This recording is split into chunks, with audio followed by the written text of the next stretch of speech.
trails in the World Cup standings. Neuner looking to finish her career with an overall World Cup win, and of course, and I think she'd go for this in preference to the overall World Cup win, gold medals in Ruhpolding. I think that would be just a wonderful way to end her career. Look at the speed she's skiing now, or the pace she's picking up as the race unfolds. She would love to get, what, 3 golds at the World Championships. That's what she did when she was, what, 18-year-old in Italy, in Antholz.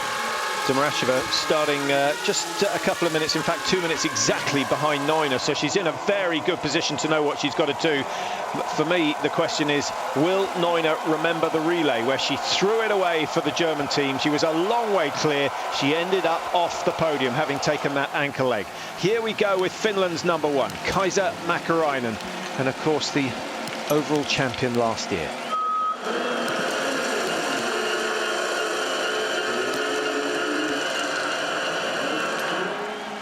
This is a noise that they haven't had to cope with all season.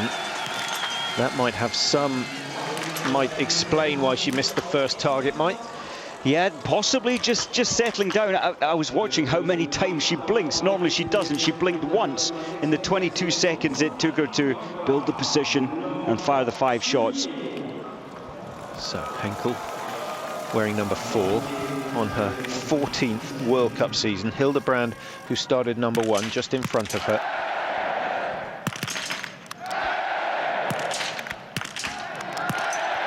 They've all been low and getting lower. You can see her hair blowing in the wind now. The wind has just picked up. That's unlucky, I think, for Henkel. 0-1, 90% hit rate for Andrea Henkel today, and certainly she'll maintain her position in the World Cup standings. She's skiing reasonably well, not as quick as Daria Domaracheva, who's coming up. Remember, she started 2 minutes behind Neuner, 12:49 the time she's after. I think Domaracheva still slightly inside. She had a lead of 3.6 at the last checkpoint. She's got a lead of 3.8. At the moment, Mike, just about the only woman who can match Neuner. It certainly is. On the track, she can match her. She looks slower. Neuner slightly more aggressive in technical terms. But, of course, Domaracheva was smoothly, efficiently working her way up the hill. Begali, Titowicz. Not the easiest of conditions to shoot. Begali, starting 21, was number 6 in group number 2. She's one who does so well in the pursuit and the mass starts. Neuner, pretty much a specialist in all disciplines, but she's done well in the sprint. 11 sprint wins in her career so far. Can she make it 12 tonight? And will hitting only 1 target from 8 shots in the relay affect her? I don't think it will. This is where it gets tough. No mistakes whatsoever. What a comeback. Absolutely brilliant. Musikang, Boza, delighted with what they've seen tonight. And I suspect that Neuner's been saving something for this last lap. The 19,500 crowd delighted with what they've just seen, and no wonder.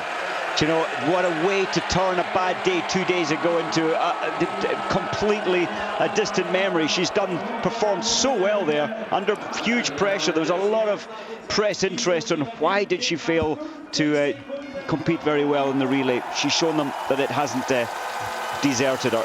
Well, the conditions won't have helped. Miriam Güssner for Germany going later on today, and she's just seen her teammate and friend clear all 10 targets. When Neuner clears 10, she generally wins. In fact, I can't think of a time where she's shot clear and hasn't won a race. We'll see if we can find one.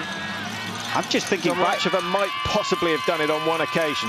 Possibly. I'm just thinking back. I think this was Neuner's first ever victory at World Cup, was Oberhof back in 2007. I'll just try and check that out, but she hasn't won it here since.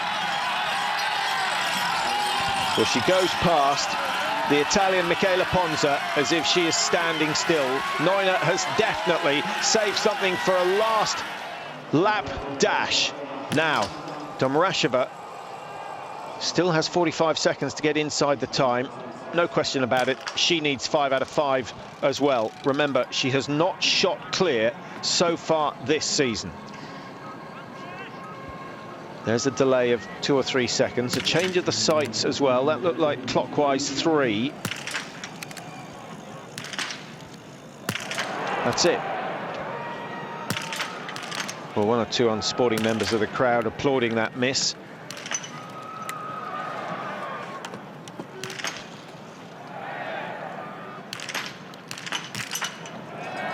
Well, it's still good enough for a top three, but I'm afraid Domracheva will not be able to catch Neuner now. Klaus Siebert looking on. I think he's disappointed. He would have loved that fifth target to go down, and then the chase really would have been on, but not anymore. It's not won quite yet, Mike. As we mentioned earlier, we've still got Tora Berger. Sleptseva, we're waiting to see what sort of form Sleptseva is in. When she's on her best, she can catch Neuner, but she's shown no signs of that so far this year. Here's Brunet of France, who missed the relay. She hasn't been feeling 100%, to be honest, and you can see that from the time. She's already 13, 14 seconds outside the time of the best, shooting well as always, but still that sparky ski form that we saw last year has deserted her. It has indeed. She shot fast as usual. She'll probably be up there in the top three fastest on the range, but you need to be fast on the tracks as well. This was Neuner's first ever win here in Oberhof in 2007. Oh, look at the tempo now. She wants this victory again.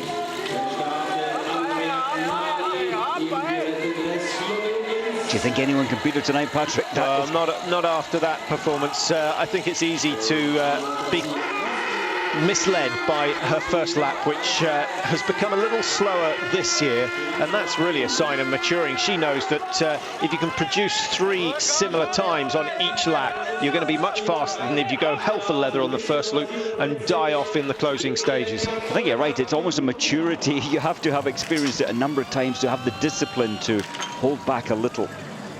So Lova again, already a minute outside Neuner's time. And that's with a penalty loop still to do, so she's going to struggle to make the top 20. No pursuit this week. It's a mass start on Sunday, so your result here today will not influence the starting position, other than to get you into the top 30 of the World Cup if you have a really good race and pick up a bag full of points. That, of course, is something that we'll keep half an eye on.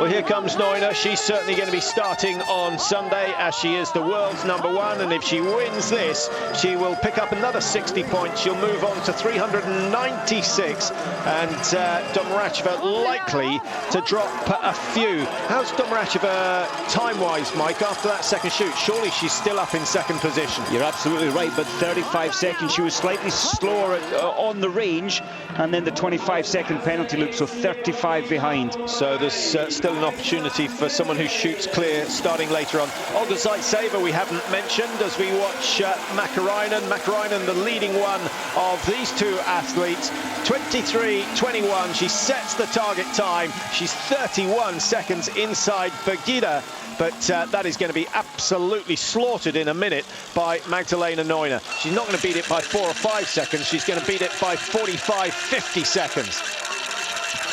Henkel still keeping the pressure on. She's some margin behind. Almost a minute off the pace of Neuner after the second shoot. Number 37, Sophie Boilly from France. The French not having their best relay we've ever seen. They've got a lot of potential. And in fact, neither the men or the women from France producing their best so far this season in the relays. It will come at some stage, just like the Italians' form finally came through with their famous victory 2 days ago. Ekholm on the range, 2 misses. Extraordinary change in form for her as we look at Henkel's time, 23:48, second place at the moment. She's about to go down into third. There's almost a lack of confidence there in Ekholm. She was 22 seconds off Neuner's pace coming into the range.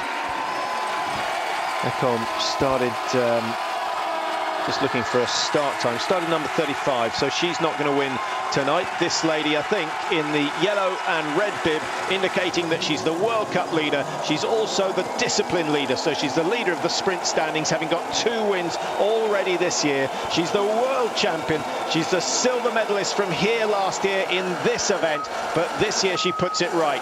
54 seconds. Phenomenal ski, brilliant shooting. That's what we're used to from Neuner. That was you could not do better. She pushed the pace sensibly and evenly, and it's interesting. Just as Neuner finished, Tora Berger started.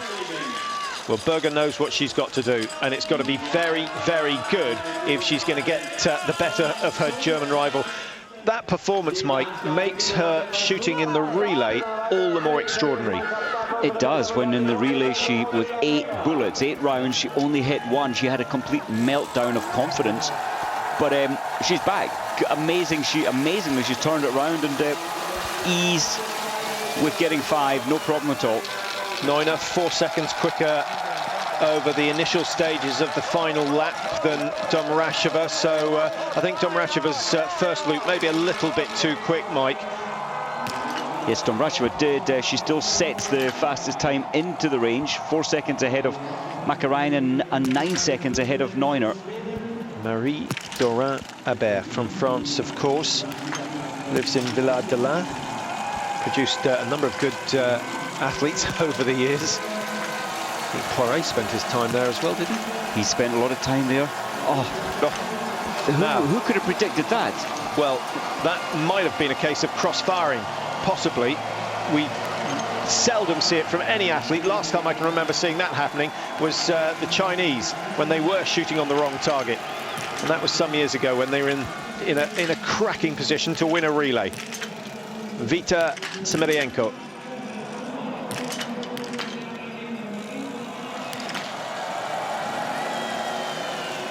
Top 15 of the World Cup standings. Semerienko there, still waiting for a famous victory. One of the two twins surely will get one. When Neuner retires, it might be a little bit easier. Hey, there will be so many of these current athletes thinking great stuff. Neuner's retiring, albeit Neuner always adds a huge element to the race. Excitement, you don't know what's going to happen really, but often it's top 3. Yeah, plenty of top athletes change their mind though as the day approaches. We'll wait and see if that happens. Now remember, Domracheva was 5 seconds quicker than Neuner after the first shoot. She was 5 seconds slower after the second shoot, and she ends up some 37 seconds down, having done 1 penalty loop. So giving away 10 seconds or so ski time on that last lap. Strangely enough, Patrick, that 37 seconds behind, it might be the